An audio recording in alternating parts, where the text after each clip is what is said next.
खबर यह है कि न्यू कराची के इंडस्ट्रियल एरिया में गुज़िश्ता रात डकैती मुजाहिमत पर एक शख्स जाँ बहक हो गया। मजीद तफसीलात जानेंगे डॉन न्यूज़ के नुमाइंदे मोहम्मद बिलाल बताएगा इस हवाले से क्या तफसीलात सामने आई हैं मजीद। बिल्कुल, देखिए new Karachi industrial area sector 5 की काली मार्केट के करीब डकैती मुजाहिमत पर एक शहरी को जो है वो डामार कर दिया।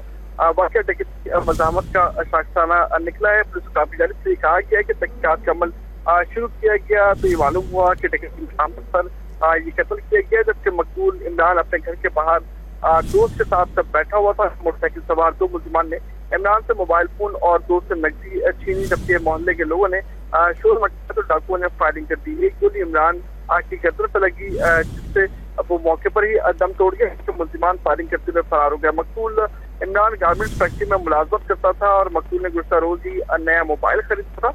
मकतूल शादीशुदा और 2 बच्चों का बाप भी बताया जाता है, जबकि जैव अफवाह से शवाहिद इकट्ठे किए जा रहे हैं। काफी जानिब से कहा गया कि मुख्तलिफ मकामात की फुटेज से मुलजिमान को तलाश करने की कोशिश की जा रही है। जी शुक्रिया बिलाल आपका।